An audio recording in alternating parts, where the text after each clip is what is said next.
Nobody on here yet, but I'm here. We'll wait a little bit and see if some people find this. As soon as my buddy Sean comes for a visit, he's going to show me how to use this iPhone, and we're going to start loading from the Sony cams to here, and I'll be able to do like I did before. And then maybe you'll get notifications. I got bronchitis. That's what they said at the hospital. I had to go to the hospital a couple days ago. Chest pains, couldn't breathe. And they checked me out and said I got bronchitis. So, not good when I got, so there was no chemo today. So I got to go next Monday. They want it to heal up first. So, that's the way that's going to go. There's somebody. Hello. Who came on today? Somebody got on there.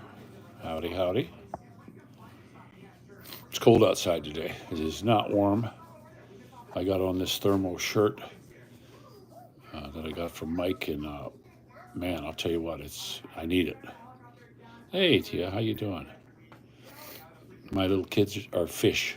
The swimming pool's been open since Friday, and they haven't missed. As soon as they get off of school, they're in their bathing suits, even though it was really cold today. I mean, it's cold outside. I don't like this weather. And now we're looking for this coming week where it's going to be in the 40s again. You know, it's not summer yet. So this is just what we got to deal with, you know, this time of year.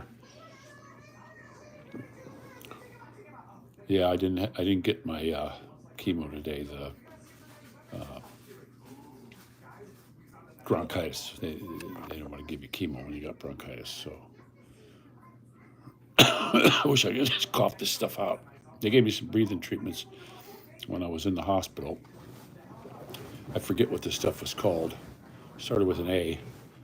I got the dang little tag from it in my stuff. I'd have to look it up. But boy, did it cleared my lungs, and I was able to just hack up all kinds of crap. I mean, I got 90% of it out. Now I'm just dealing with the little dregs right now, and that's kind of a bummer. Hey, Mojo. Add brutal. What's that? I don't know what add brutal is. Oh, look at that. We got the air conditioner. I hope we don't need it this summer.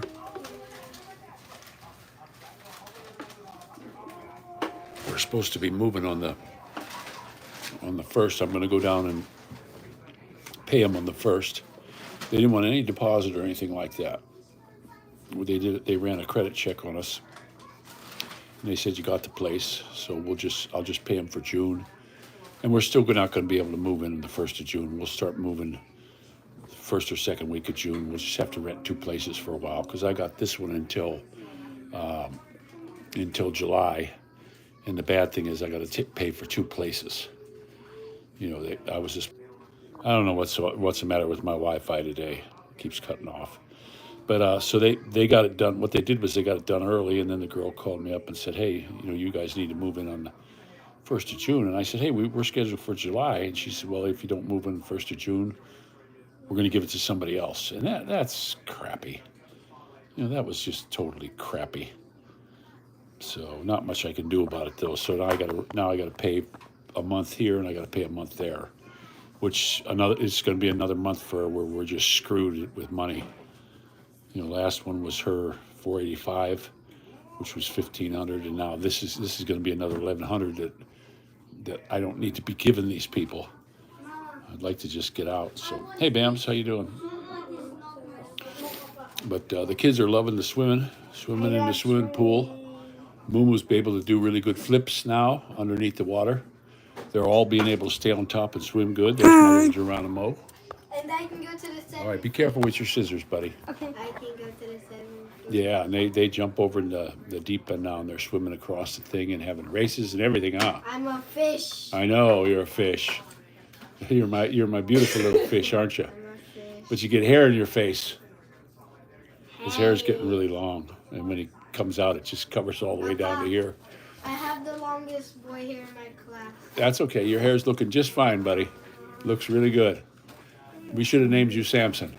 Yeah. Yeah. Mommy will change his name. Samson. Samson. Don't cut it. Don't let Delilah cut your hair, or they'll poke your eyes out. Oh. That would suck. What do we got? Nate, hey, how you doing? Yeah, I go out. I have to go out and sit with them when they're in the pool. I don't trust anyone else to keep an eye on them. Kid can go underneath the water awful quick. I just watched a thing on YouTube where the little kid was swimming kind of. There were a bunch of kids around him, within 3 or 4 feet of him, and he went under and was drowning. And the lifeguard seen it, but the lifeguard was as far away in the pool as he could get from this little kid.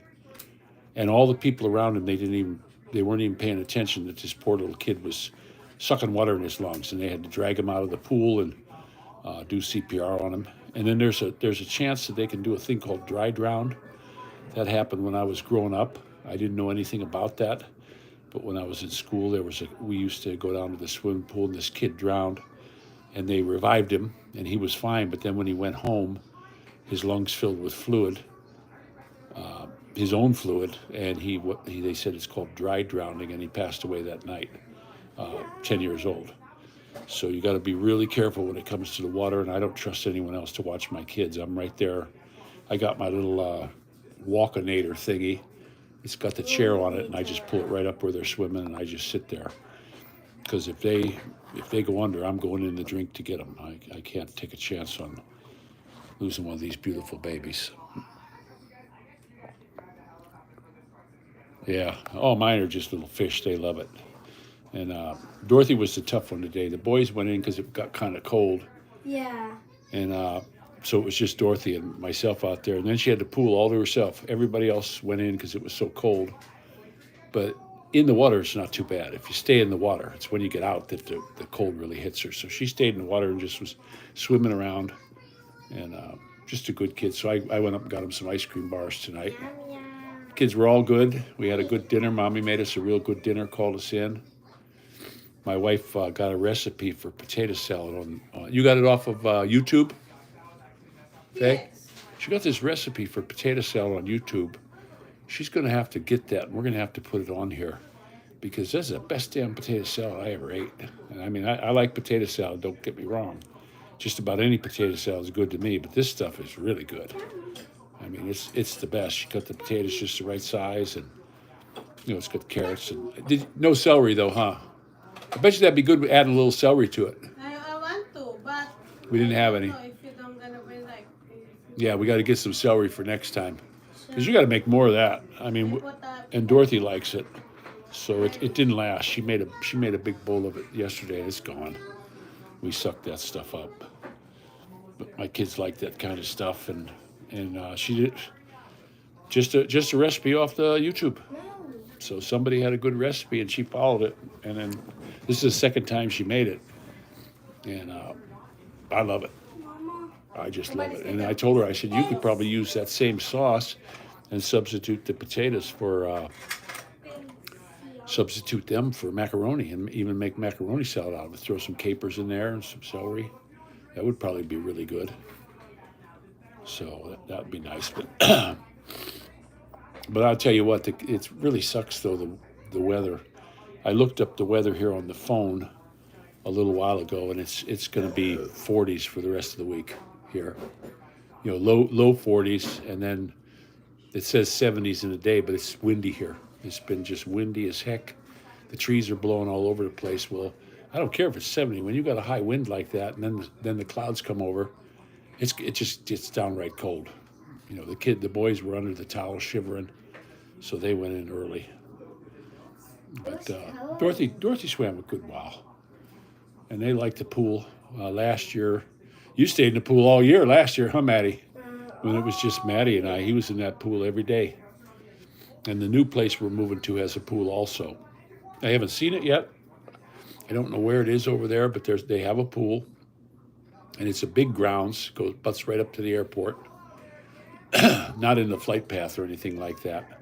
Flight takes off kind of behind us, but real close to the bike trail. Right now, we can cross the street and we're on a bike trail, and we could actually ride over to there.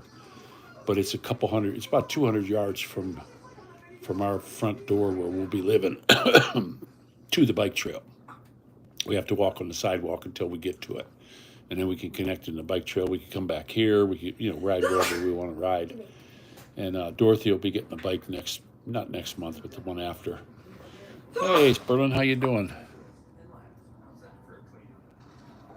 Yeah, I know that in the Philippines you guys needed some damn rain. I was talking to a lot of guys there, and they were telling me, man, it was just ridiculously hot, dry. Everything was drying up. But once that rain comes, and the one thing about the Philippines, I was in Missouri for a while, and it's just steamy. You get tired, you get soaked with sweat. I never felt that way in the Philippines. You don't get soaked. There's always a breeze. You're not too far from the sea, so it's blowing all that humidity off. I never thought it was bad. I always loved the temperature in the Philippines, and for me, I don't care if it goes up to 100 degrees. I'm happy as a lark. I like the heat.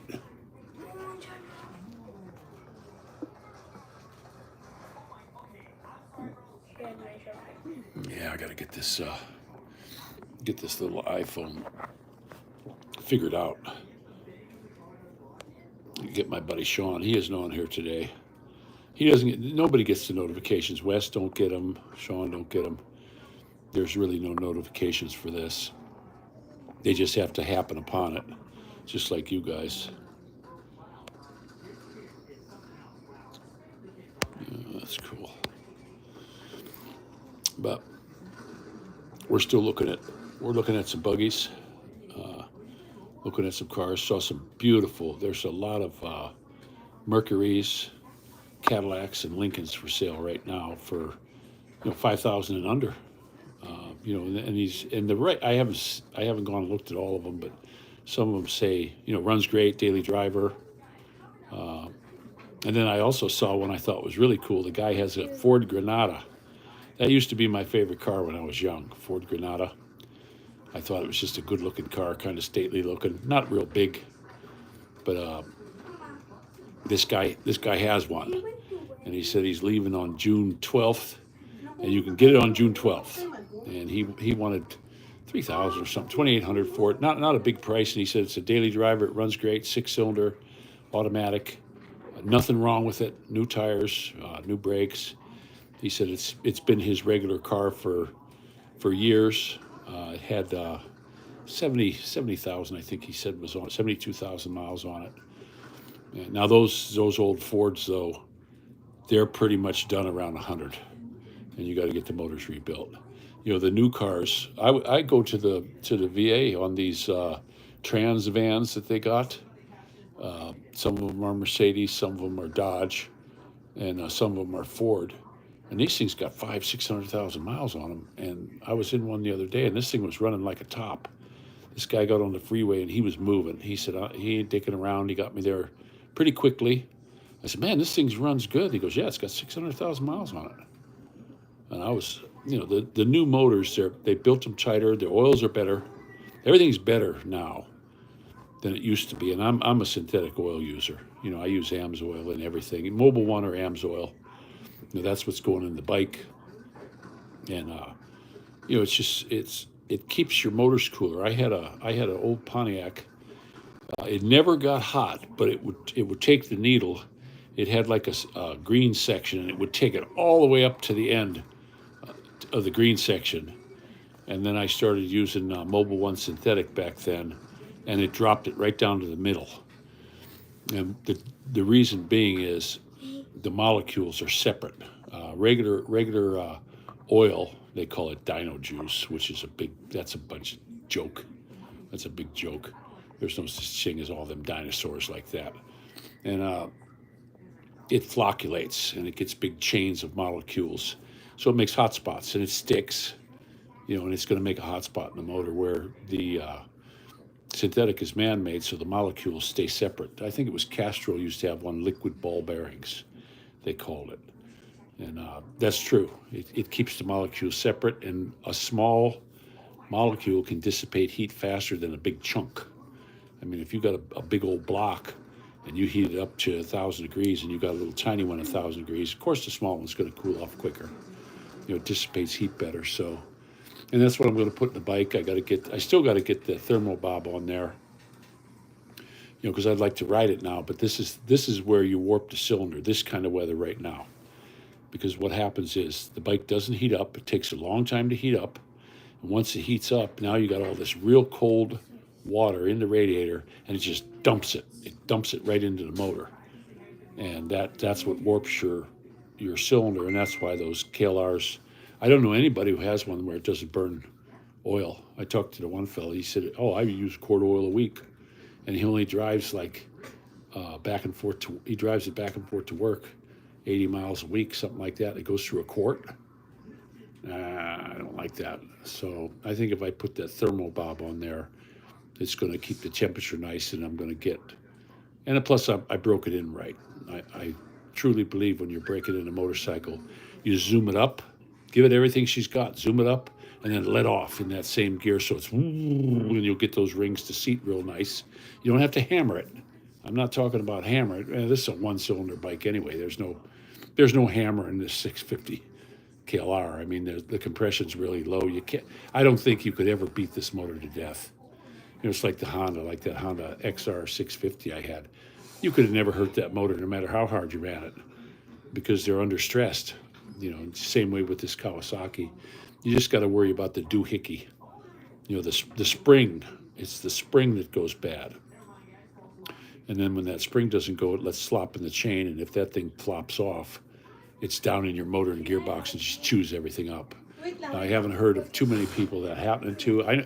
I know a guy, my brother, he doesn't do anything with his doohickey. He got his bike, it's a 2016. He's never touched it, never done a damn thing about it. He does his own oil. He never took it in for the service or anything like that. And he's not having a problem. He's got a shitload of miles on that bike. And it's a nice bike. He's got like the black one, black and gray. It's a nice looking machine. But, and his tires, he said the tires on them wear like crazy. And when these tires, everybody says these tires are no good, blah, blah, blah. I've been riding on them. They're gripping real good, even when it's a little bit wet. They're gripping real good. And when these ones wear out, I'm going to put the same ones on. I like them. I never had these tires before on a bike. But you got to look at them too. When we were my wife and I took it for a ride last week. We were sitting in there, and I'm looking out at the bike, and I'm just how skinny the back tire is. Because you see other bikes pull up, and their tires it looks like a Volkswagen tire on the back of these bikes now. But it's got a nice skinny tire. And I remember years ago, like my Cow 900 and all that, it had a little skinny tire on the back. Of course, it didn't handle worth a shit, that bike. It was horrible. But I really like this one. It's a great bike with Faye on the back. When we were hitting over bumps, I deliberately hit some bumps and stuff. We didn't even notice it. We were coming down Bagley here, and they got those big sewer dips and stuff, and I deliberately ran right through them at 45 miles an hour, and you didn't even feel it. The tires just went bloop, bloop, bloop, just like a big Lincoln, like an airbag suspension Lincoln. So I had a 79 Lincoln. It was a Cartier edition it was 8 airbags or something like that. And when I got it, it was sitting real funny. Well, what it was just a little tube in the back where you fill it up with air. It had a little wear spot in it. So I just basically pulled it out, cut it off, and poked it back in and tightened it down. And then we pumped it up, and I never had any trouble with them. Guy said, he sold it real cheap because he said, the airbags need replaced. That's what his mechanic told him. It wasn't the airbag. It was that little plastic tube line that fills up the airbags. And you just go to the gas station and fill them up. And then it's got its own pump in the trunk that keeps it. Because when you park it, it goes, sets down a little bit. And then when you start it up, it goes back up. So that was a great suspension. I don't care what bumps you hit in that one. You didn't even know it. The tires just bobbled around, and you could hear it, but you couldn't feel nothing. You were like driving on a cloud. So, yeah, I was down in Fort Lauderdale, Berlin, for a while. Hey, how you doing, Ken? I was down there, for close to a year, and I was going to take a job down there, and then they had those hurricanes, and I thought, I'll pass. I'll pass on staying down there. Hey, how you doing, Hammer? All right. Yeah, a few people are coming in. It's nice to see some people popping in. I was just telling everybody that my little fish, the swimming pool's open now, and they are swimming. They're loving it. But the weather here, we walked up to the store. I said, I'm going to get the kids some ice cream, and we walked up to the store. I was cold the whole way there and back. And I have this thermal shirt on. I should have put a jacket on. And I had a hat on too, and I was just chilled. I couldn't, and I still not really warmed up yet. But not good. And it's talking about lows of 40s the next week. Yeah, I didn't like that. 60s in the daytime and 40s at night. Well, I ain't going for that. Maddie? Yeah. Water? No, just one more. Okay. Hey, John. I'm feeling better. I had to go into the hospital over the weekend. I had this cough I got, and I couldn't breathe. My chest was hurting, and I had run out of this one medicine that they said it's to help protect your heart. And finally got that in, and I thought, well, maybe because I ran out of it for 2 weeks, this is causing me a little bit of trouble, pressure on my heart. So I called up VA, and they said, look, don't just call the ambulance. Don't dick around. Call the ambulance right now. And they hung up. So I had the ambulance pick me up, and they checked me over really good, but it was bronchitis. The heart doctor came in. They did an echo. They did a bunch of stuff on the heart. He said, no, your heart's good. He says, your heart's doing really good. You don't have a problem at all. He said, it's just you got bronchitis. And they gave me some breathing treatments, and that really helped. Can you crack it? Thank you. Have a little sody pop there. But family's doing good, Hammer. Hey, there's my little handsome buddy. Here. Say hi. Say hi, Mr. Hammer. Ha, you got your fish in the pool. Hey, that thing actually goes pretty good in the pool. You wind it up and the tail goes, and it sits on top of the water, and it goes. They found it out there in where the pool has a filter. It got sucked into the filter, and nobody knew who it was. So Moo claimed it, huh, buddy? No, I claimed it. Oh, you claimed it. Okay. So they got their nice little fish, which is kind of cool. Nobody took it. And they got their pool noodles and their stuff. We had a ball in there the other day, and the kids were playing. I had them out when it was real warm the other day. We had a nice warm day, but the big kids, I'm talking teenagers and stuff, they came over to the shallow end and just hogged the whole shallow end. My kids, they go into the deep end, but Moo won't. He stays over in the shallow end where he can get his feet down. And it was like, okay, we had to just leave because you can't have him swimming around in there with these kids, jumping around and knocking them all over the place. And so we just went in for a while until they went home, and then we came back out. Yeah, John, that's for sure. Yeah, Albert. Yeah, that's what it was called, John. Yeah, they said it'll help open up the airways, and man, did I cough up some stuff. I started, as soon as I took a breath of that stuff, I started coughing. I would have to put a little bit on the mask, suck it in, and then just start coughing this stuff out. And he says, that's what we want. But I coughed so much, I gave myself a headache, And I still got a cough, but I know enough to make sure I spit it all out. I don't try to swallow it. Yeah, it does work great, John. That stuff. I don't think I've ever had it before.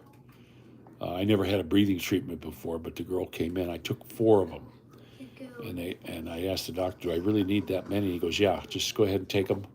He says that's going to help open things up and try to get all this out of your lungs. So that's the way she goes.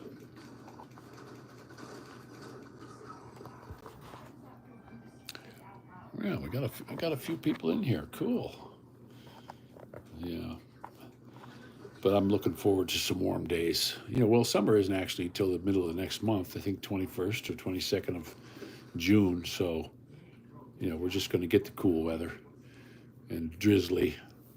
Kind of like the sun will be out, and then all of a sudden the clouds will come over, and then you'll get like a mist rain. Nothing that really gets you wet.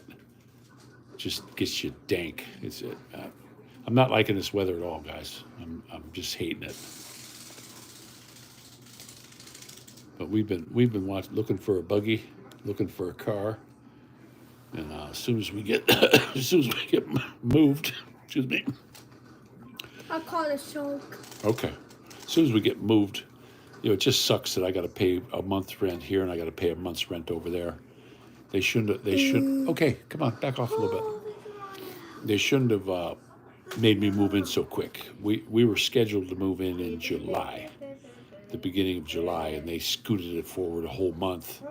And that sucks that I got to pay here. I have to pay here for June because that's the end of my lease, last month of the lease.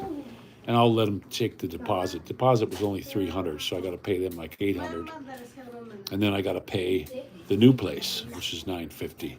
So I just can't seem to win. It just seems every time I think, okay, this is going to be good, I'll have a little bit of money to get everything I need done, and nope. It's just stupid.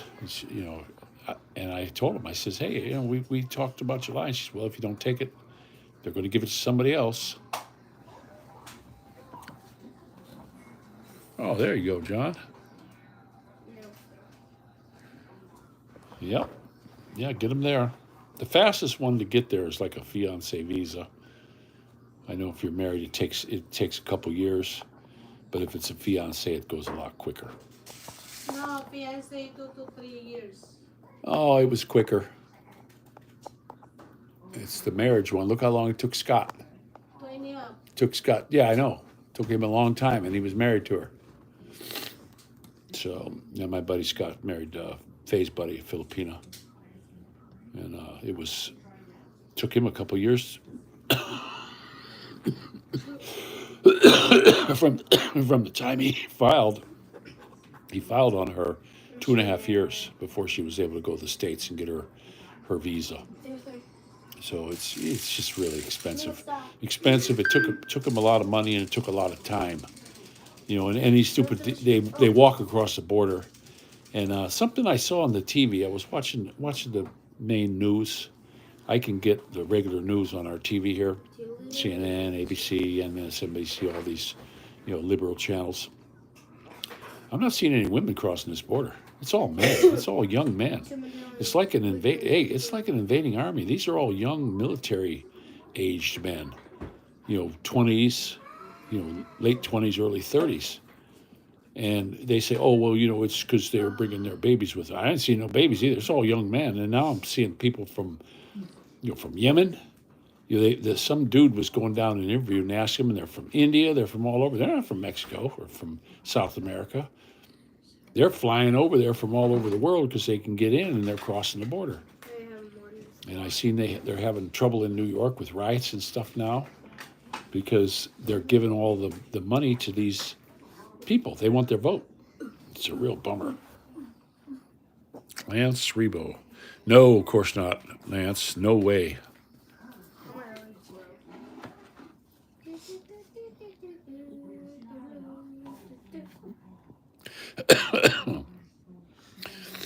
No, Lance.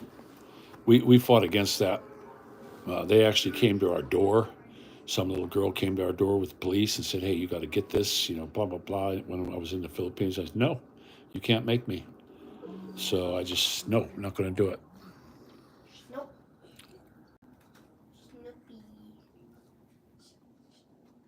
Snoopy. Marcia Kluje, I don't know what the hell you're talking about. You are a destroyed man. Cheated, betrayed, kids are away. I have no idea what the hell you're talking about.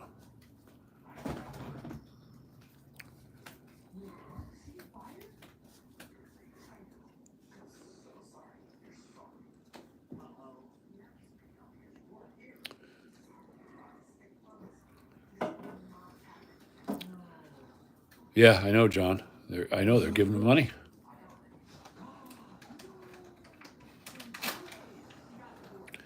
Well, I know guys who got fired from their job too. I had one buddy. He got fired, and he took to firing, and he went and got a job somewhere else. And then he was off of work for a year and a half, and he got an attorney after all this bull crap was over, and he sued him. He got all of his back pay.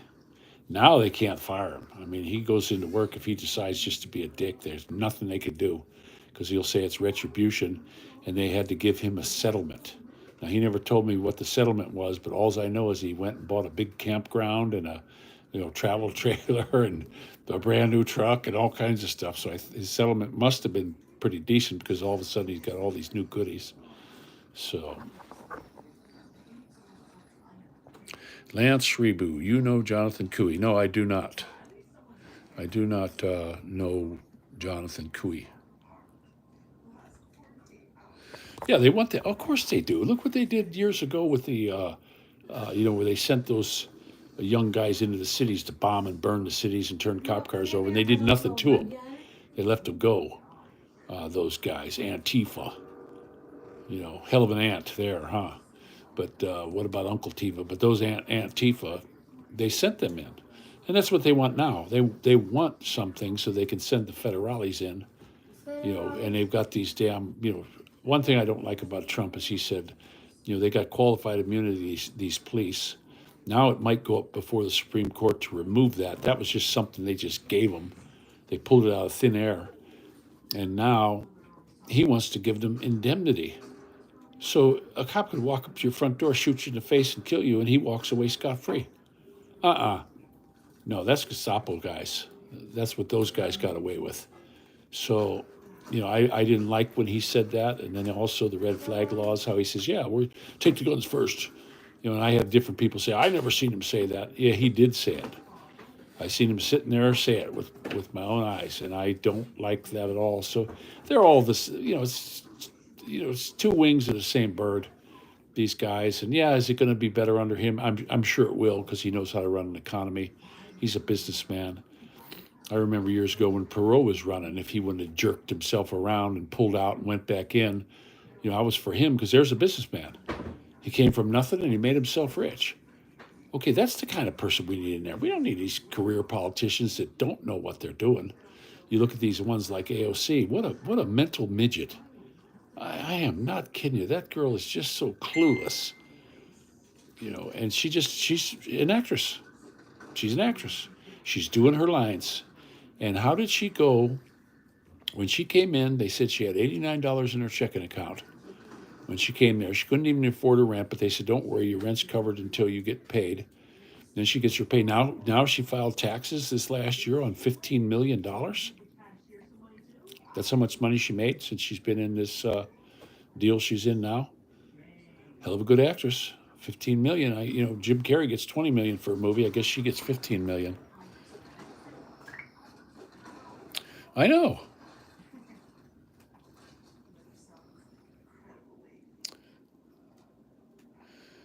Yeah, I know. They got them towel heads in there now that get in there up in Michigan.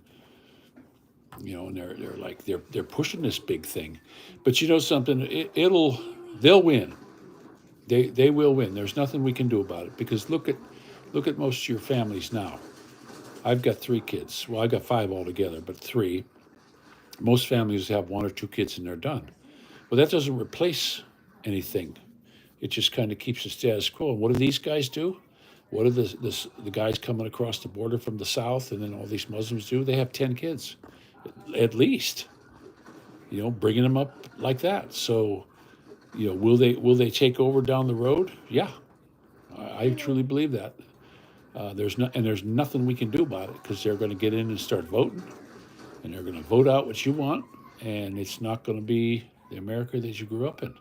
It's going to be theirs. They'll start a big caliphate here, but you look at this country, how they've allowed abortions and all that, 1.5 million a year. You think the good Lord's going to keep smiling on this country? Of course not. He took that smile away a long time ago. The dragon is the next one that's going to come up. So, you just got to sit back. We're on a ride right now. I mean, the whole country. And you look at these people. I watched an interview, some lady on the street why she was voting for Biden. She had no legitimate reason. And this guy said, oh, she said, oh, because he's got integrity. Oh, because he did this and that. And he's saying all the bad stuff he did. Oh, yeah, but that's not true. Trump did that. It wasn't him. He's not taking money from anybody. He's a good man. And Trump's the bad one. Immediately jumped on that. And it's like, you can't reason with these. They're like, what I say? They're terminators. Liberals are terminators. Like that Reese guy said, you can't reason with him. You can't bargain with him.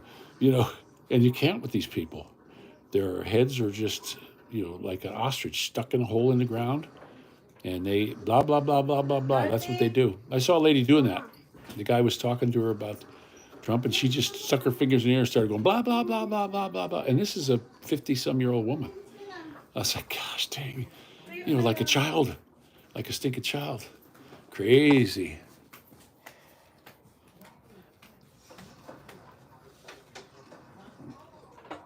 Yeah, I had me a little slurp.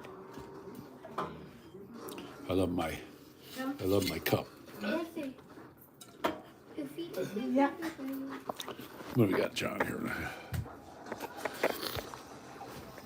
Yeah, and there's a thing on YouTube. There's a guy I watch now. He talks about the Muslims in the book and all this stuff, and Christians and stuff like that. And every time I see him in like a discussion with a Muslim, he wins, and he gets those Muslims to say, they're like there's no argument they can have against this guy. He's a real smart guy. He's read the Quran. He knows it from front to back. He can cite verses from it, just like some people could cite from the Bible because he studied it. And he said there's just so many inconsistencies in it, and you can catch it. And then these Muslims get up there and, oh, but we got this, blah, blah, blah. And he just rips them a new butthole is what he does. I wish I could put some of this stuff up. I should probably find that when I'm off of here and put it in the comments. But I can't comment here. There's nothing I could do to add. You guys can comment, but I can't.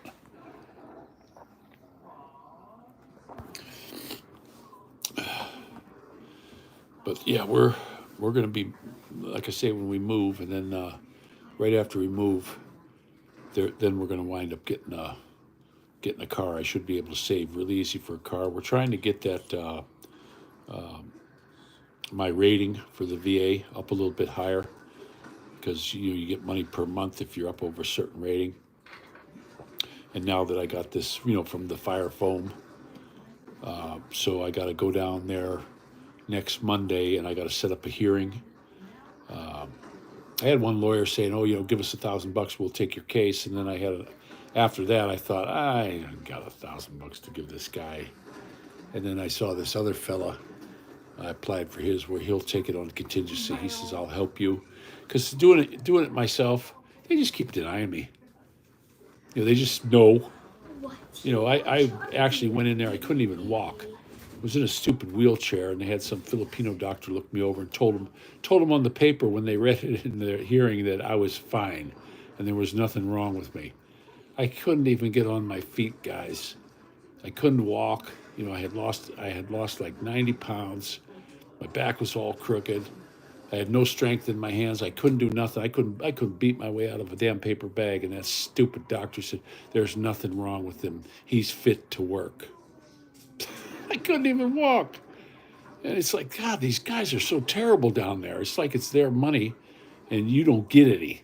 It's ours and you ain't getting any. That's their mentality down there. They're just horrible people. And they give you somebody to help you. And who do those people work for? For the VA. They're not going to help you. They're not helping you at all. So I have to get an attorney, to handle this for me, because I'm just tired of getting denied. They just keep denying me and saying, "No, we're not giving you nothing." So I'm fed up with them. So I'll let the attorney do it for me.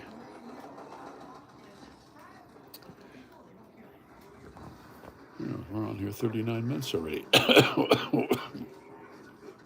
It's got the little time thing on here. But we're looking forward. I hope it's not too cold. Kids got school for the next 2 days. Thursday's their last day of school. They had to turn in their computers and stuff. And one thing that pissed me off at the school, it's mandatory that they have to have the computer. You know, you have to have it. That's what they do their homework on and all this stuff. It's a Chromebook. It's a little small one. And then they send me a bill for it that you got to pay so much a month. So I sent it back. I mailed it back in. I wrote on the bill, said, look, this is mandatory. This is a public school, and I'm not giving you a dime for this. If you don't like it, take the computer back. Then they sent me a letter that they were going to give me a call and have a meeting, a phone meeting. So I called, and they're trying to convince me that I have to pay. And I said, look, you guys are making them have this. It's a public school. I'm sorry, I'm not going to pay it. And they're like, well, everybody else does. Everybody else pays. I said, well, I'm not everybody else. I'm not paying you a dime. I'm just not going to give you the money. It's mandatory. You know, you get books from the library. Do they got to pay for those too? No. You know, come on, give me a break. Except So they wound up leaving me alone. I never paid them. They keep sending me these bills. I got a bill from them for $89. That I'm supposed to pay for this, that, or the other. I'm not paying it. No, it's a public school. I'm not paying that. And I just take the damn thing and I mail it back to them with nothing there. Write a little note on there that I'm not paying this. I'm sorry. You know, you're coming up with these bills that I never agreed to. I never said, okay, I agree to this. And then if you read it down on the bottom, it's got small print, but then it gets this real small print. And way on the bottom, it says it's voluntary. I tried to show that to the neighbor girl because she had to pay the $89, and she said it broke her and she couldn't buy food and all this stuff. Welfare chick, you know. And I think she got the welfare to pay it. But if you read that little thing on the bottom, that it was voluntary, so it's extra money they're getting. So they're crooked. You know, they're just crooked down there in some of these schools. But Dorothy will stay in the Berea School District. The boys will be in Brook Park Maddie will be there for 2 years, and Moon will be for 3, and then they'll go back to Berea, which is a good school district. You know, they don't have a middle school or a high school in Brook Park. That's a small little area too, Brook Park. Very small. So they're looking forward to that. Dorothy's looking forward to a new school. They got some kind of last day walk. You already toured your new school, right? Yeah. Yeah, she toured her new school. Yeah. And she's like, oh, it's so big. But she'll get the hang of it. She'll do okay. We just got to keep an eye on her. It's far from here, though. That's the bad thing. I like this school. It's not far. I could walk there if I had to. You know, now I can walk there. I couldn't have walked there a month ago, but I'm getting to where I can, I'm getting my sea legs. I'm getting to where I can walk farther and farther every time. Last time I went up to the store, when I bought them ice cream, I made it about halfway and I had to sit down. I couldn't make it no more. This time I was able to walk. I made it all the way to the store and back without having to sit down. So my legs are getting stronger. I still can't seem to put on any weight. Every time I go there, I'm 198 pounds. Every time I jump on their scale, I'm 198.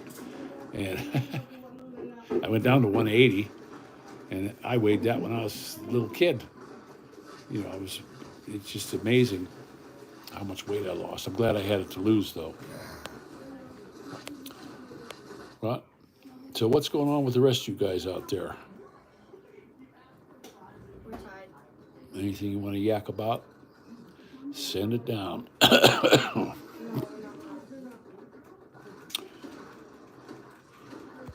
Yeah, I'm just hoping we do get a good car. I'm seeing a lot of beautiful Cadillacs. The car I hope we have the money and it's still there. The one I really like is this. There's a Mercury for sale. It's a 2000, and I think it was a 2011 or 12, 4.6 Mercury Marquis, leather, and it's in great shape. All the options, kind of like the one I rented. And the guy said, you know, the write-up on it, I haven't looked at it. The write-up on it, it's no rust, clean as you'll find. He has written on there, and that it's mechanically A1. And that 4.6 motor, that's that little modular motor. You can't hurt them. You know, those things just go and go and go. You put a couple 100,000 miles on them, and it's like nothing to them. So, Free Fatal, hey, how you doing? I'm seeing a lot of folks I never saw before. Glad you popped in to say howdy.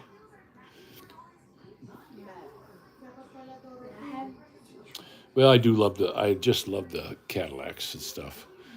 You know, I had Cadillacs before, and I never had a problem with them. This is what I'm looking for. Second place. I'm looking for something that's not going to break. You know, now when I had Fords in the past, they get problems. You know, they get problems, and you're always fixing something on them. You know, they were older ones, of course. But when I got the Cadillac, and you get in and drive them, just keep the oil clean, keep your air cleaner clean. You know, change your radiator fluid. You know, make sure you got good belts and hoses on them. Cheap stuff, and there's no problem. They just go and go and go. Do they drink a lot of gas? Yeah. That Cadillac I had, I don't care if you were going downhill with the wind behind you, you got 12 miles to the gallon. But like I've been telling people, I don't care right now. I'm not going to a job every day. It's not like I'm going to use the car every day. I doubt I'll use a car more than, you know, a couple times a month. Fill it up at the beginning of the month, and when it's out of gas, I'm done driving until the next month. That's all. But basically, it's going to be for store trips, you know, heading on up and down to the store. The VA, I get the rides to the VA, so I don't have to drive all the way over there.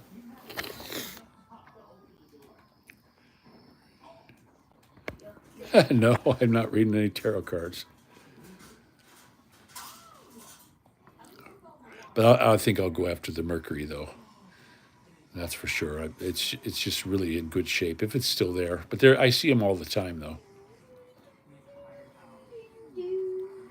Yeah, John, I loved my Hondas. I got that Honda in the Philippines. If I could have brought it here, I would have. Just too expensive, and it's just not going to sell. You know, it's just not going to sell. So, you know, the neighbor's driving it to his job once a week just to keep it running, and there's nothing we could do about it. It just had its oil change and gearbox change and radiator fluid change, brake fluid change, you know, because that runs the hydraulic thing. So I had all that done. So it's set. He can drive it for quite a while if he's driving it once a week without too much of a problem. It's only got 26,000 kilometers on it. You know, we've had it for a few years. We took it on trips mostly. You know, it's a good car, stick shift, great Honda Mobilio. I love that car. And if I had it here, man, what a great car that would be here. That would be just a fantastic car for here, but what are you going to do? And that little 1500 motor, it got all kinds of power. It's amazing how much power that little thing has. Yeah, the 4.6, I came from California to Cleveland for a visiting my mother and family. And for 2 weeks, I rented a Mercury Marquis. And I'm telling you what, I did not want to give it back. I even asked the guy when I pulled up to take it back, I said, is this one going to be up for sale soon? I wanted it. And I would take it over a Mercedes or a BMW any day. That was the finest damn automobile.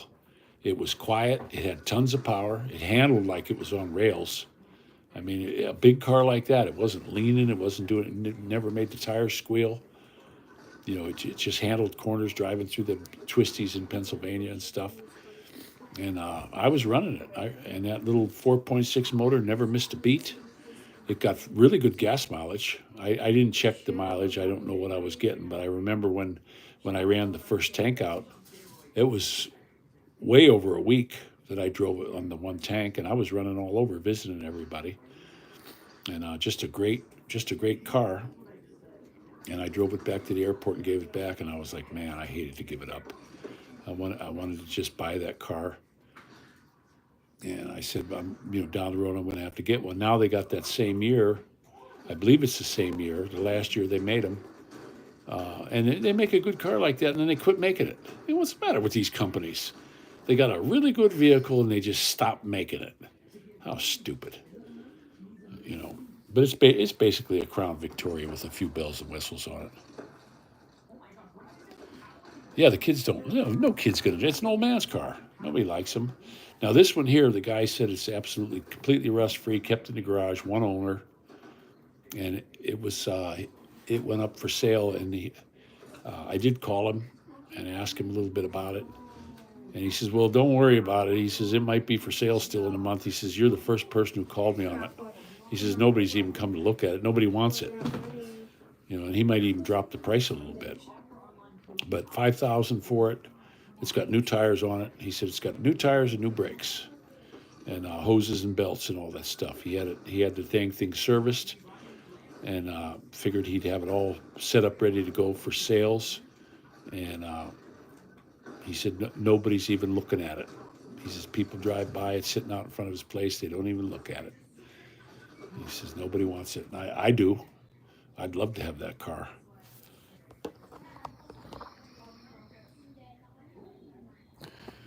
Yeah. But the Crown Victoria, it's basically the same car. I think they put a bigger motor, like a 302 in those, and they put the Cobra package on them, the Interceptor model.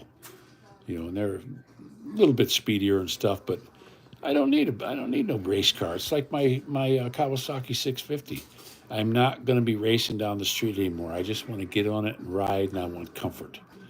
I want something that's not going to beat the hell out of me. I had bikes before. That I liked them.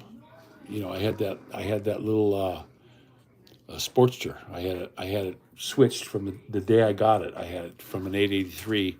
They put the 1200 jugs on it right there at the dealership, and that thing ran great. But I'll tell you what, it had no suspension travel, and I bottomed it out all the time. I wound up putting progressive shocks on it, that would keep it from bottoming out, a little bit of better spring, and then just beat the hell out of my back. It got to where I didn't even want to ride it no more. I put a lot of miles on it, but I just didn't want to ride the damn thing. It just beat the hell out of me. And of course, I had to change the forward control to mid controls. That having my feet out forward, that just puts all the pressure on your back. You need mid controls. Okay, buddy. Oh, he made something for us. He made a little guy with a straw tongue. Okay.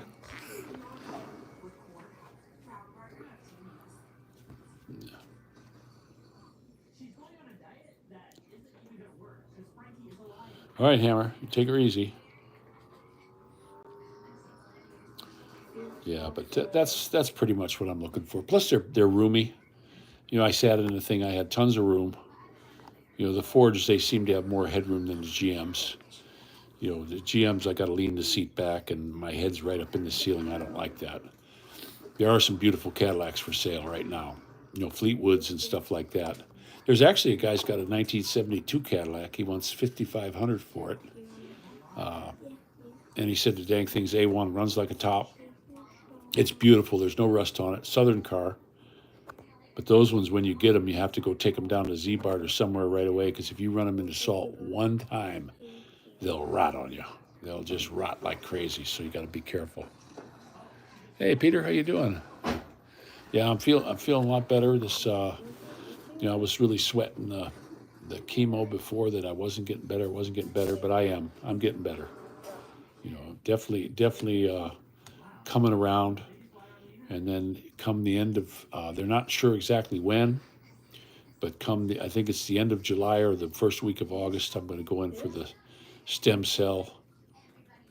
And that's just, I'm going to go ahead and give it a go, guys. I mean, I went this far with their chemo, so I'm going to just finish it out with that. And I hope everything works out all right.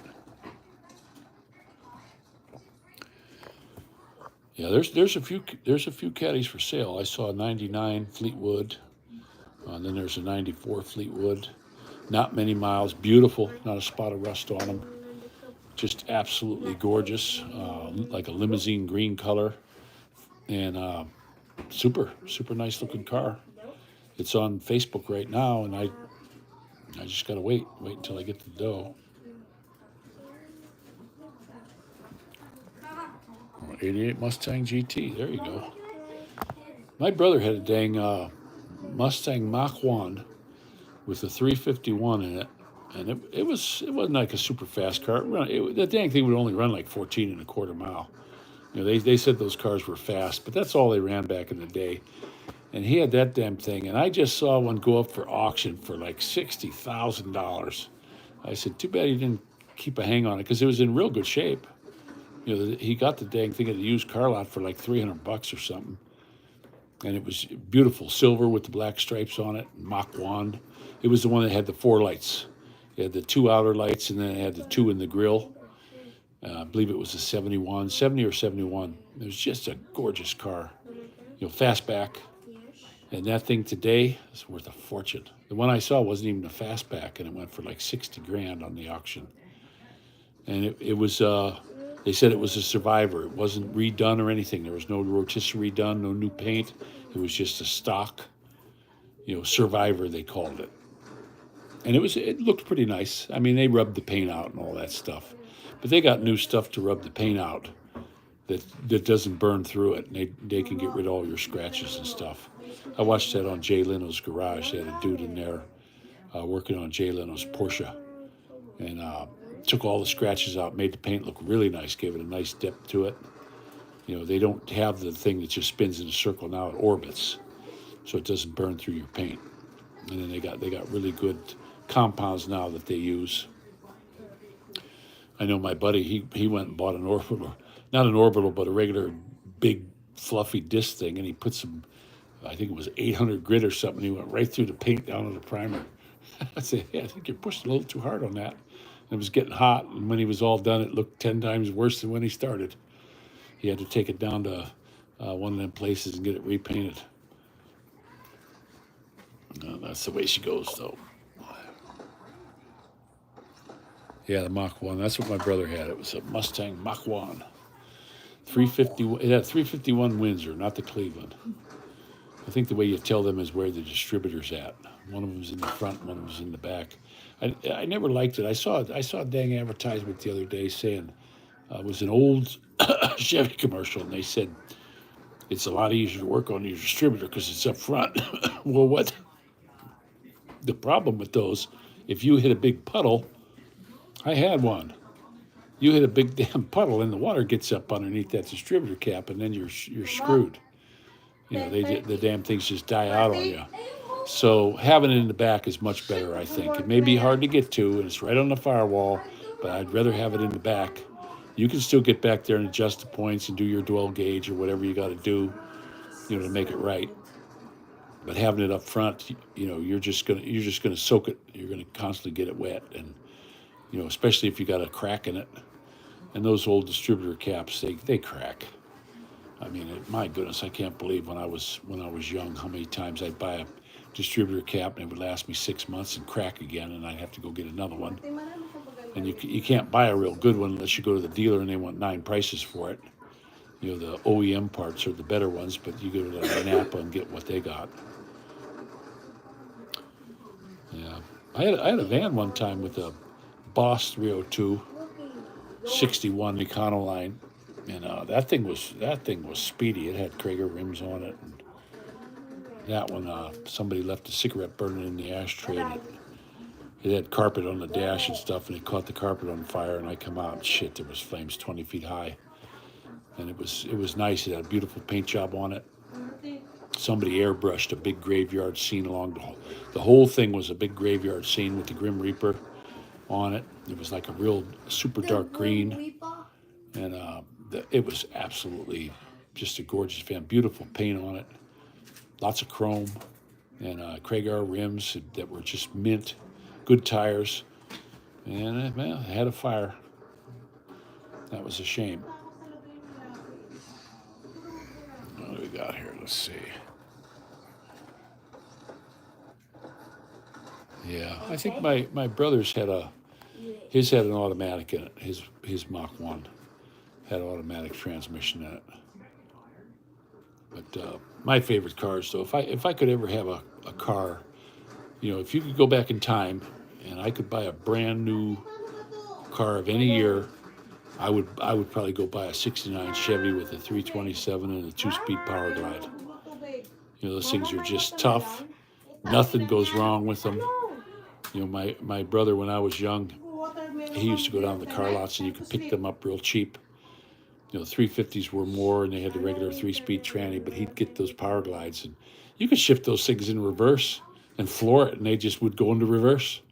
You couldn't hurt those transmissions. They're just bulletproof. And that 327 motor, that's a great motor, plenty of power. You know, and they get good gas mileage. His he always got around 20 miles to the gallon. And if you got a big car like that, you know, as heavy as they are, and you're getting 20 all the time, hey, what more can you ask for? That's great. And a lot of them big cars, if you keep off your foot off the gas, I had a 1976 Buick Riviera. It was like their anniversary edition or something. It was silver with red pinstripe, and it had that big Buick motor in it, and 455, I believe it was, and it had a little dial on it that would come up like a vacuum gauge. It would go into the caution and then go into the red if you were flooring it.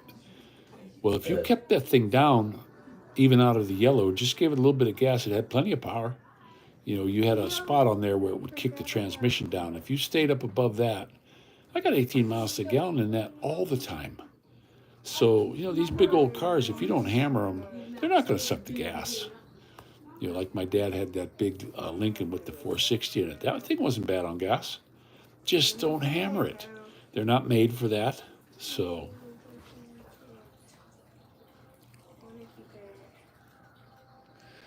yeah, the 327, I just always loved that motor. And the 2-speed Power Glide, I think that's the best transmission they ever made. You know, just absolutely the best transmission. I mean, you look at these guys that are racing and stuff, that's what they're throwing in their race car. You know, they want that Power Glide because you can't hurt them. You know, they just beat the hell out of them and they don't care. They just keep running. So that was something that Chevy made that was really good. And of course, you know, when they got something that good, they quit making it. All the companies do that. I wish they still made a Mercury Marquis. They'd probably be a lot smaller now. But the car that really surprised me, though, that I couldn't believe was how big. I was up going past the dealership. They got a big Nissan dealership up here. And I went by. You know that Nissan Maxima? I think it's called the Maxima. That's a pretty big car. I thought Nissans were all little small cars. That damn thing's as big as a Mercury. I was really surprised how big that was. Now when you sit in them, there's no headroom. The roofs are too low. I could never drive the damn thing. I mean, it's just ridiculous. I'd be so uncomfortable in it. But I thought it was a surprisingly big car. You know, for being a Nissan. But of course, they all got that stupid transmission now. You know, the transmission that blows up on you and costs you $8,000 to fix. Yeah, the CVTs, John, they're all junk. Nobody knows how to make them.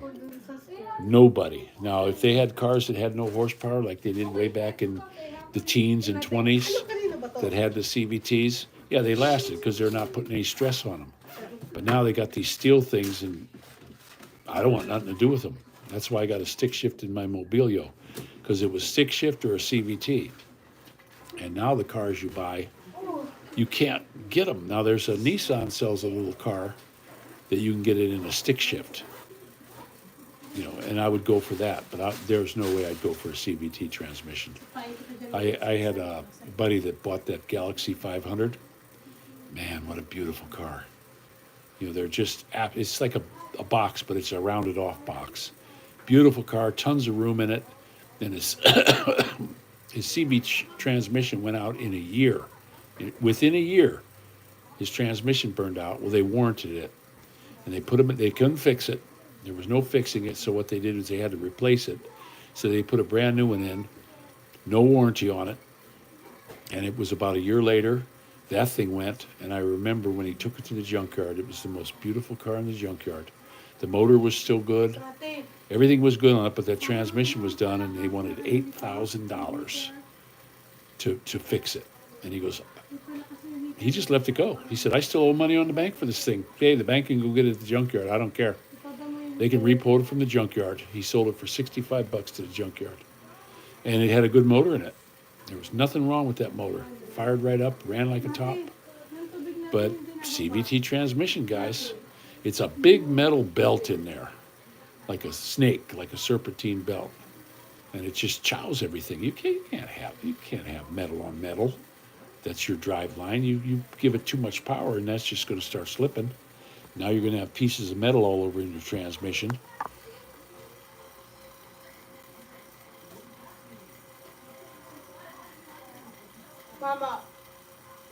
Lay down. Yeah, the CVT transmissions, like I say, nobody, even Honda, nobody knows how to make them. Those Mobilios that sold, you look at a lot of cars. So another car that's going to go into the junkyard real fast are all these direct injection cars. Now, while they're under warranty, Ford has one, and they give you a 3-year warranty on it. And you got to take that thing in every so many months, and you got to get them to clean the bottom of the valves because it's full of garbage. It just builds up to this big glops of shit, and they got to get in there with a wire moto tool and scrape all that shit off of there. Well, once the warranty's out, people aren't going to pay for that because they got to take the motor apart and get the valves out. Now Honda, they have a direct injection also, but what they did was it's also port injection. So you got a little bit of gas coming through to help keep the bottom of the valves clean. But the direct injection, and they don't get that much better mileage. They don't. And after a year or so of the valves getting all clogged up with shit, they get worse mileage. You're lucky the damn things even run. And there'll be a good looking car in the junkyard again. You'll be able to get a brand new door. You'll be able to get parts off of it, all kinds of stuff off of those cars because they're gonna go to the junkyard. And I couldn't believe in the Philippines, every other car was one of them. Everybody was buying them, and I'm like, man, nobody thinks. Unless they decide, okay, I'm going to keep this thing for 2 years, 3 years, and I'm going to get rid of it. That's the way you buy those. That's what they want you to do. So buy the damn thing and then unload it. Get the valves all cleaned out so it's running like a top. Unload the thing or take it back to the dealer for a trade-in and just get another one. But direct injection is the stupidest thing they ever come up with. And I swear, I don't see the mileage increase. Whether they're getting a half a mile to the gallon better because it's direct injection, bull crap. Your injectors get all full of crap. They start spitting fuel instead of atomizing it. So you're not getting any better mileage. You're getting worse mileage in those. So that's just my take on them anyway.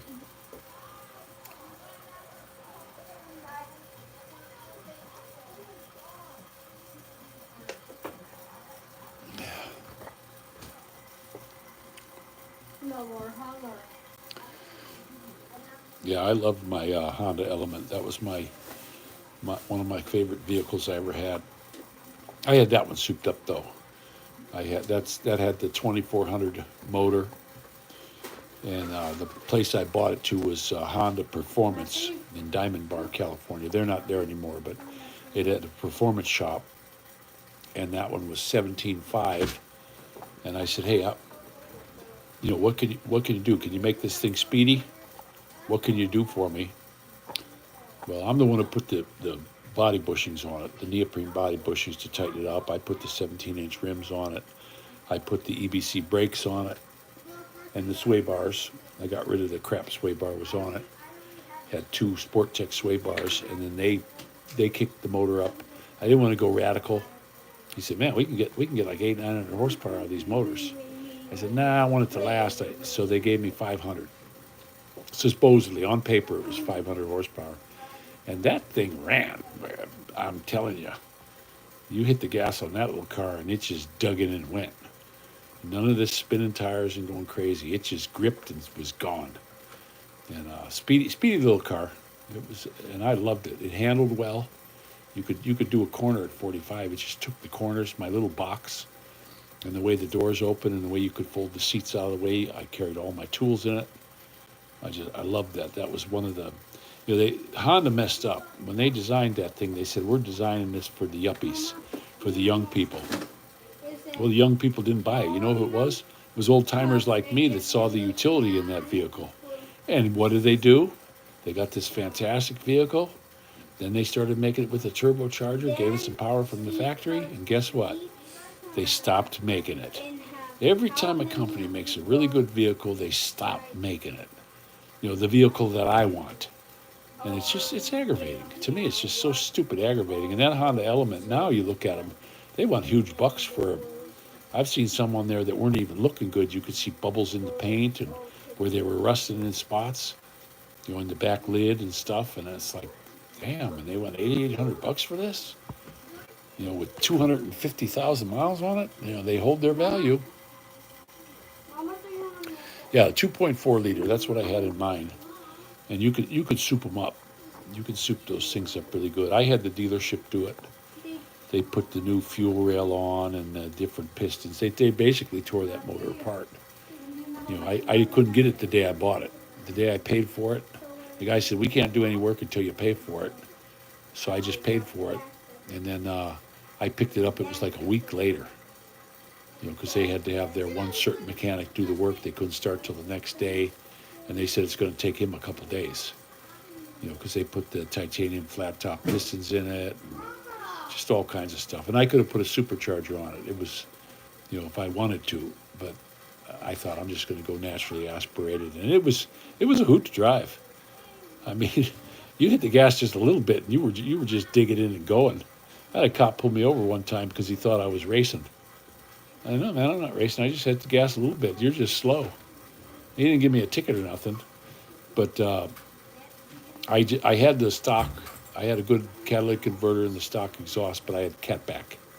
The system from the catalytic converter on back was a Borla, and it wasn't loud. I didn't want it loud. It was still real quiet.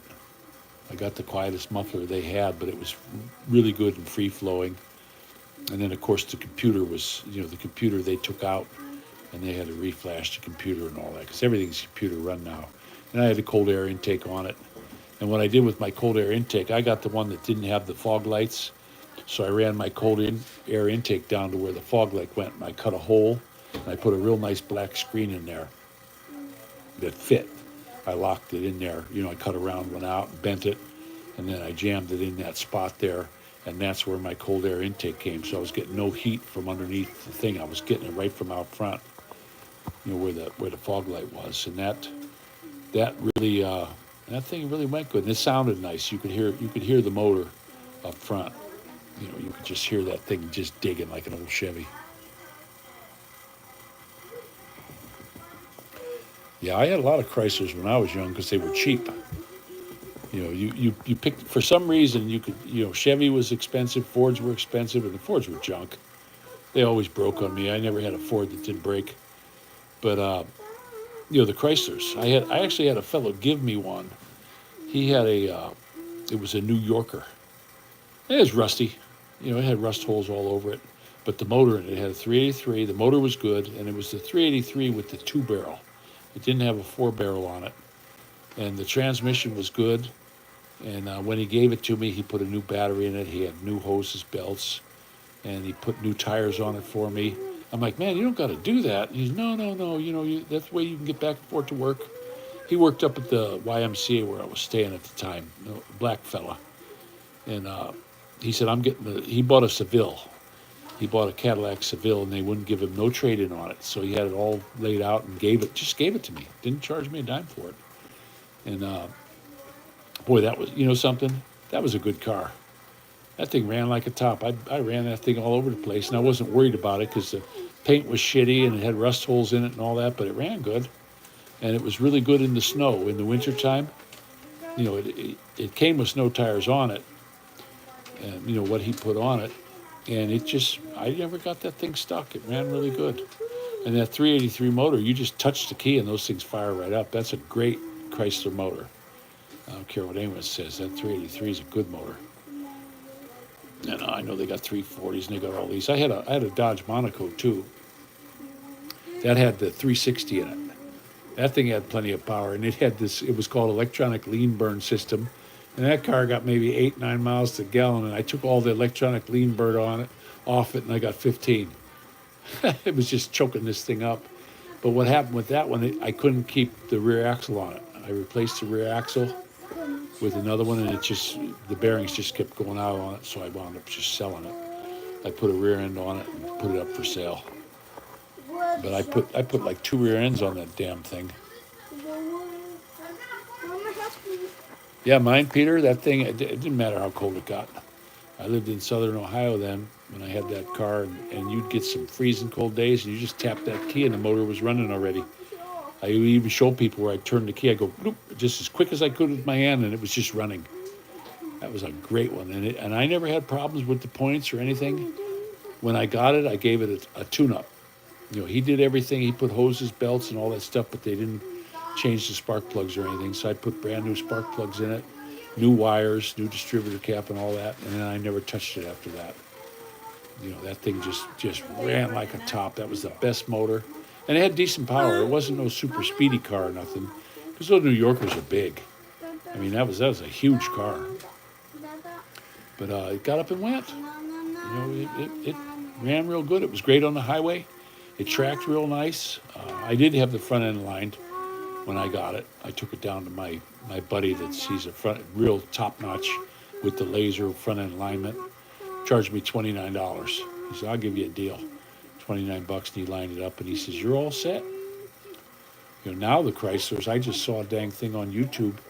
The guy's Dodge truck went out, and he needed a piece this big, but you had to buy the whole thing for $800. You can't buy the piece. I said, shit, I'd have got a lathe and made it.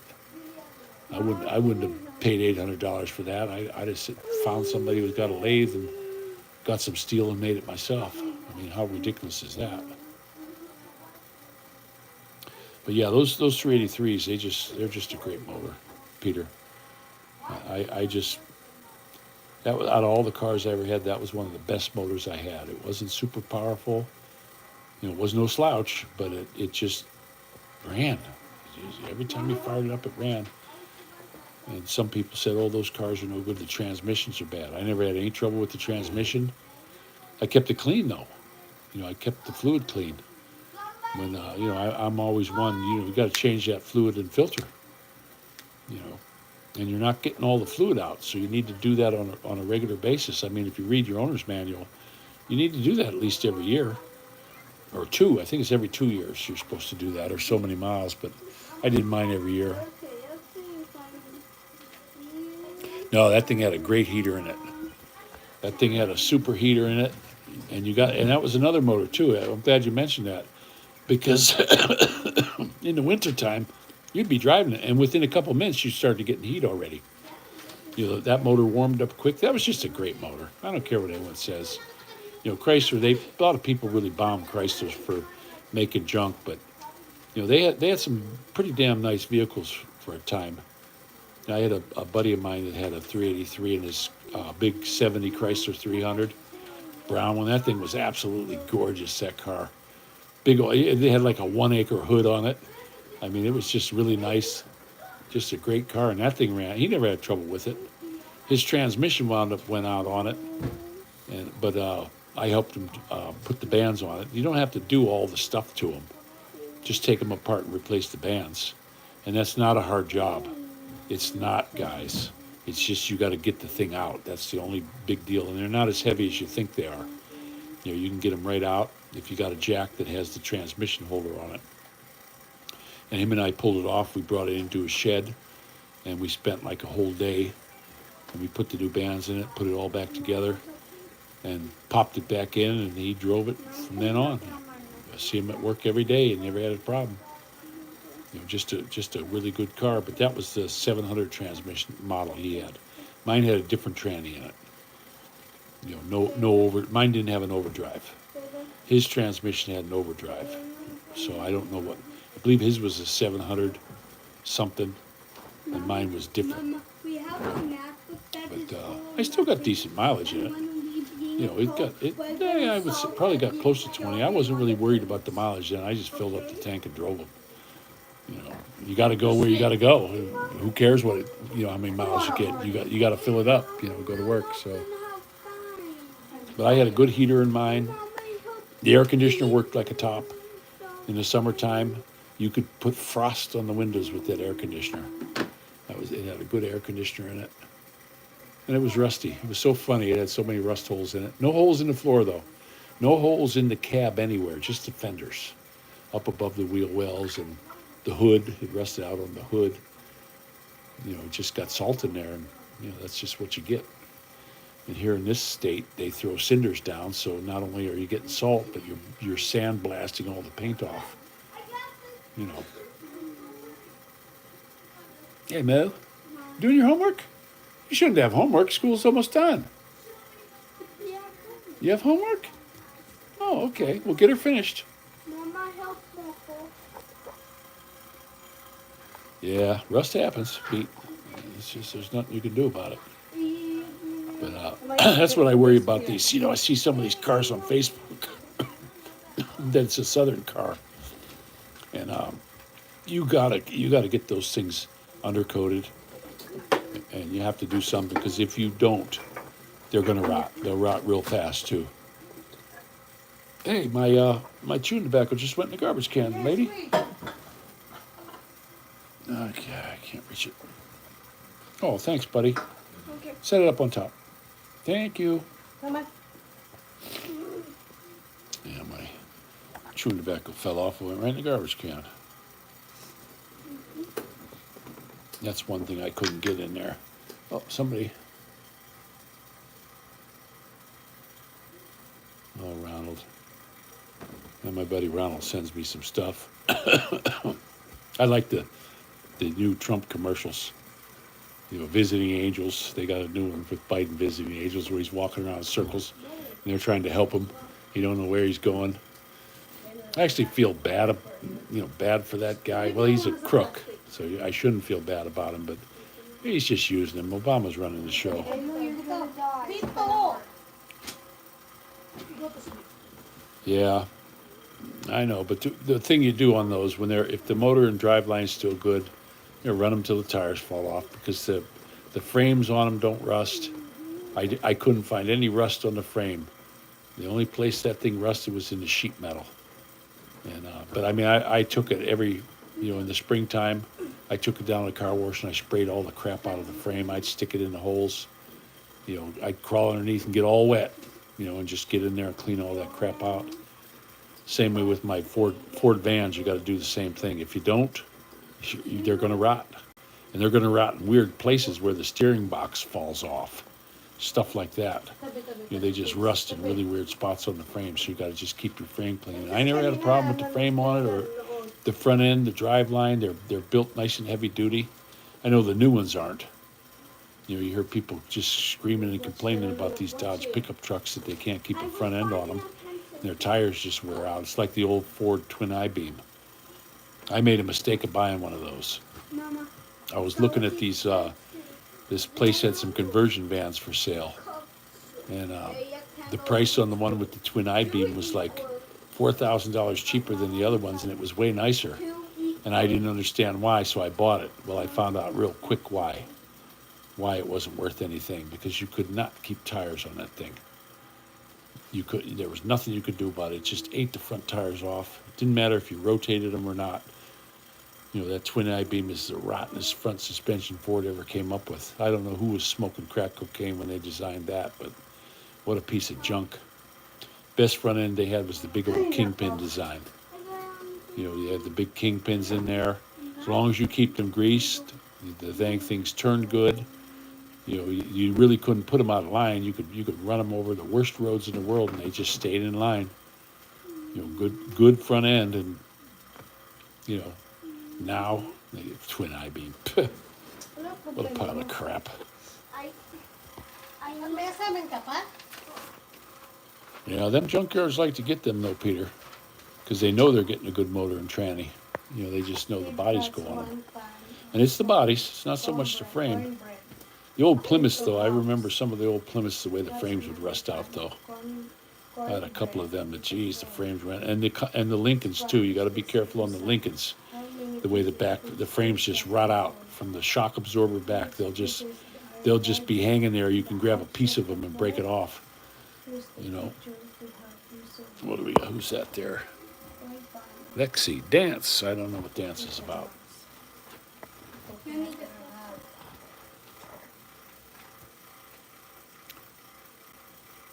Well, we're going to find something soon. It's probably going to be a Mercury Marquis. There's plenty of them that are popping up for sale. People are getting to where they just given up driving. The one of them I looked at, it was a 2004 though. The guy said it's a one owner. Bought it brand new. It's got 80,000 miles on it. He said he always kept it in the garage and it needs nothing. That's all he has written on the back. Older fella. I called him. You can tell he's an old guy. He's this is kind of like this, And he just said, I'll give up driving. He said, my wife quit driving a few years ago, and now I gave up driving. So he says, there's no sense in keeping it anymore. And he goes, Six. nobody in the family wants it. His grandson, he was going to give it to his grandson. His grandson don't want it. They don't want that. They don't want a car like that. They want a sports car, Should I put So I like the Mercury. So I'm looking for something that's comfortable, Number. something that drives straight and is comfortable. That's all I care about. So, the young? but I'll tell you what, I'm on this marketplace here, Facebook Marketplace. There's a caddy right here. Here's one. Wait a minute. Wait, is this 74 Cadillac Eldorado? Two-door. Here's what it says. Runs and drives great. You have to come see this baby for yourself. Has all the bells and whistles and not a speck of rust. Looking forward to seeing you here. And it's A1. He's got A1 on there. He wants $6,500 for it. It's convertible. Oh, that's cheap. I'll be a son of a gun. It's a convertible. That's cheap for a convertible. That's got rust. The whole trunk deck is rotted out. Okay, they can keep that. He said not a spot of rust. I guess it's got more than one. 124,000. But I keep looking on here, and I'm seeing a lot of nice cars. I'm just seeing a lot of beautiful cars for sale on here. There's a Crown Victoria for $24.99. That's an old police car though. I don't want that.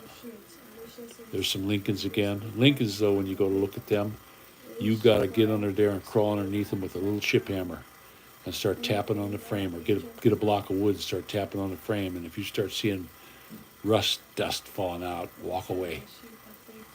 I looked at a Mercury. Basically, it's a Lincoln.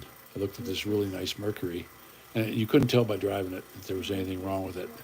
And when I got underneath it, right underneath your left foot on the driver's seat, the frame was gone. And they had bubble gum welded bed frame, big pieces of bed frame, like for your twin bed. They welded 3 or 4 pieces of that in there. I told the guy, you ought to be ashamed of yourself. And he wanted a lot for it. And he says, yeah, well, some people don't look. He didn't care. But I just keep looking at these cars. There's a lot of Lincoln. Here's another Lincoln Town car.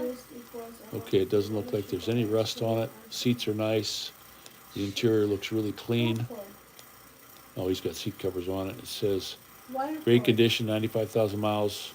Oh, it's got a bad fuel line. I see anything like that where it needs something, I don't even save it. I don't even look at it anymore. It's got to be A1 or I'm not even going to look at it. There's another Cadillac. There's a 90 Cadillac DeVille. Okay. Says right here, Cadillac, 117,000 miles, needs nothing. That's all it says. Short and sweet, I guess. But I'm going to keep looking. I'm just going to keep looking until I find something that's good. There's an 85 Oldsmobile Cutlass Supreme. What motors it got? Everything works as it should. Cutlass Brougham.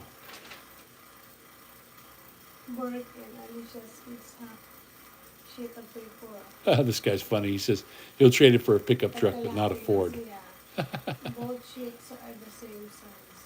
Brake is 1/2 of the sheet. 83,000 miles on it. Alicia uses 2 That's not many miles on them.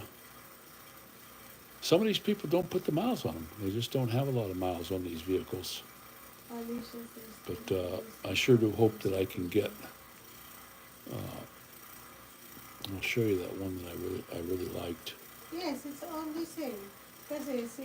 Alicia, This was the Mercury Grand Marquis, 2012 Mercury Grand Marquis, $4,800.